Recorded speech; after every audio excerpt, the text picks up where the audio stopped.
సూచనలు ఇవ్వడంపై ఇప్పుడు special live show ప్రసారం అవుతుంది. Over to Parakala Prabhakar. ధన్యవాదాలు Pratyush. Greater Hyderabad municipal corporation ఎన్నికలకి కోర్టు పరమైనటువంటి చిక్కులన్నీ కూడా తొలగిపోయినట్టే కనిపిస్తోంది. మొన్న ఈ మధ్య హైకోర్టు ఇచ్చినటువంటి స్టేని సుప్రీంకోర్టు ఇవాళ తొలగించింది. అక్టోబర్లో ఎన్నికలు జరపడానికి సర్వ విధాలా కూడా రంగం సిద్ధమవుతోంది. ఈ సందర్భంలో పార్టీలు ఏమనుకుంటున్నాయి, ఏ రకమైనటువంటి సంసిద్ధతలు ఉన్నాయి, వ్యూహాలు ఏమిటి అనే విషయం మీద ఇవాళ చర్చను చేపట్టాం.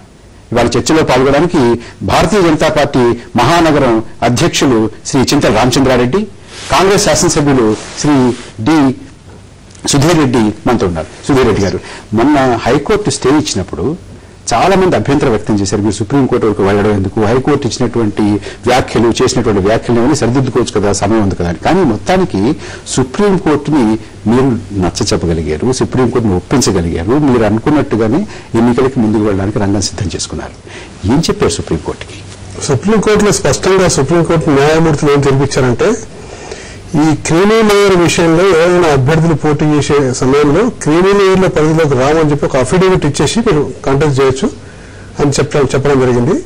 అదేవిధంగా గతంలో లేవెత్తిన అభ్యంతరకరమైన అంశం ఏంటంటే, ఈ డీలిమిటేషన్లో కానివ్వండి, లేకపోతే రిజర్వేషన్లో కానివ్వండి, అనేక అవకతవకలు జరిగినాయి. కాబట్టి దాని మీద సక్రమంగా జరిపాయని చెప్పి కొంతమంది కొన్ని పార్టీలు డిమాండ్ చేసినాయి. ఆ పార్టీ డిమాండ్ల మీద కానీ దేని మీద కానీ ఒక్క వాక్యం కూడా సుప్రీంకోర్టు చేయలేదు. ఎన్నికలు నిరభ్యంతరంగా జరుపుకోవచ్చు అని చెప్పేసి ఆర్డర్ ఇచ్చింది. సుధీర్ రెడ్డి గారు, పార్టీలు చెప్పినటువంటి అభ్యంతరాలు, వ్యక్తం చేసినటువంటి అభ్యంతరాలు చాలా సహేతుకంగా ఉన్నాయి. అంటే వాటన్నిటికంటే మీరు ఎలాగా మీరు ఇప్పుడు సమయం తీసుకుంటున్నారు, గణేష్ చతుర్థి అంటున్నారు, రంజాన్ అంటున్నారు, నెల్లాళ్ళు 15 రోజులు ఎలాగా తీసుకుంటారు. కాబట్టి ప్రతిపక్షాలు చెప్పేవి కాబట్టి ప్రతిష్టకు పోతున్నారా, లేకపోతే అసలు దానికి ఎందులోనూ కూడా పసలేదని చెప్పి మీరు అనుకున్నట్టుగా ముందుకు వెళ్ళిపోదామని?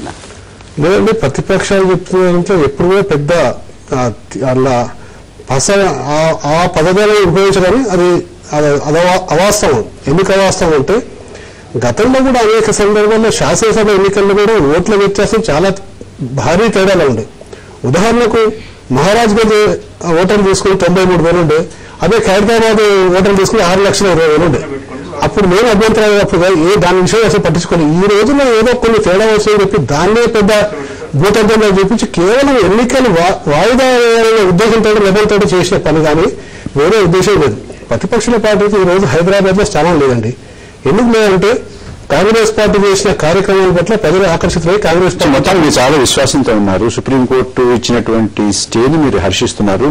మీరు అనుకున్నట్టుగానే మీరు సుప్రీంకోర్టు నచ్చ చెప్పగలిగారు, సాధించుకోగలిగారు. చింతల రామచంద్రారెడ్డి గారు, సుప్రీంకోర్టు ఇవాళ ఇచ్చినటువంటి హైకోర్టు ఉత్తర్వుని కాదు, స్టేని కాదు అని చెప్పడం, మీరందరూ అనుకున్నట్టుగా మీకు అవకతవకలు జరిగిపోయి సరిగా లేదు అనేటువంటి దానికి ఆ వాదనకి ఎదురుదెబ్బ కదా. ఇప్పుడు ఒక్కటి చెప్పండి, ఇప్పుడు వాస్తవమైన విషయాన్ని సరైన పద్ధతిలో చెప్పలేకపోయారు సుధీర్ రెడ్డి గారు. సుప్రీంకోర్టు ఏమన్నది, క్రిమీ లేయర్ కు అఫిడవిట్ ఫైల్ చేయమని చెప్పారు. అంటే వారు ఓడిపోయినట్టేగా, క్రిమీ లేయర్ విషయం బయటకు వచ్చినట్టేగా. క్రిమీ లేయర్ లో హైకోర్టు కూడా ఏమంది, రాష్ట్రంలో కూడా ఎన్నికలు క్రిమీ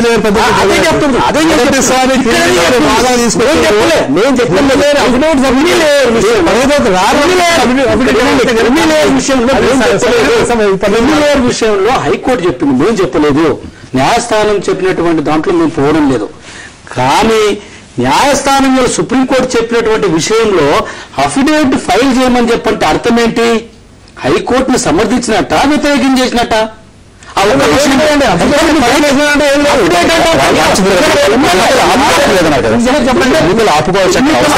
ఎన్నికలు ఆపమని భారతీయ జనతా పార్టీ కానీ మిగతా రాజకీయ పార్టీలు ఇప్పుడు కూడా చెప్పలేదు. ఆగస్టు 20 లోపల ఎన్నికలు జరగాలని చెప్పని మొదటి నుంచి కూడా చెప్తున్నాము. మీ దగ్గరకు వచ్చినప్పుడు కూడా గత 2 సార్లు కూడా మా వాదన కూడా అదే. సరిచేసుకోవడానికి సమయం ఉంది, సరైన పద్ధతిలో దీన్ని సరిచేయండి, చేసి వెంటనే ఎన్నికలు పెట్టమని చెప్పాం. 20 ఆగస్టు లోపల పెట్టమన్నాం. మీరు ఎందుకు పెట్టలేదంటే, ఎందుకు సుప్రీంకోర్టు పోవాల్సి వచ్చింది, ఎందుకు హైకోర్టులో జరగాల్సి వచ్చింది?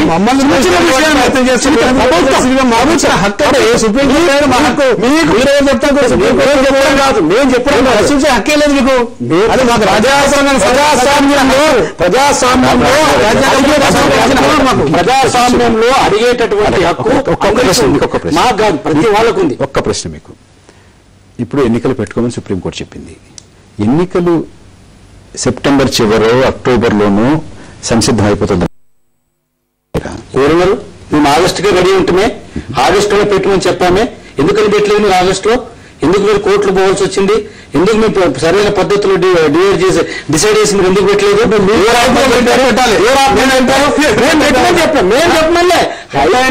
హైకోర్టు చెప్పినటువంటి దాంట్లో మీరు పెట్టలేకపోయింది.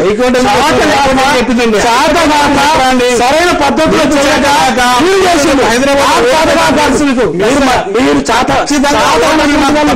తెలిసి గెలిచినటువంటి హైదరాబాద్ లో మీరు మాట్లాడేటప్పుడు నేను అనుకున్నాను, మీరు మాట్లాడేటప్పుడు దయచేసి గౌరవ ఎమ్మెల్యే గారు ఈ రకంగా మాట్లాడడం పద్ధతి కాదండి. మాట్లాడాలని చెప్పడం ఏదైతుందో ఆపోజిషన్ కి ఇలా స్థానం లేదని చెప్పిన ఎమ్మెల్యే గారు చెప్తున్నారో ఇది మిడిమిడి జ్ఞానంతో మాట్లాడుతున్నటువంటి రాజకీయ. చిన్న విరామం తీసుకున్న విరామం తర్వాత మీ పక్షాల యొక్క వ్యూహాలు ఏమిటి, ప్రజలు ఏం చెప్పబోతున్నారు అనే విషయం మీద కొంచెం వివరంగా చర్చిద్దాం.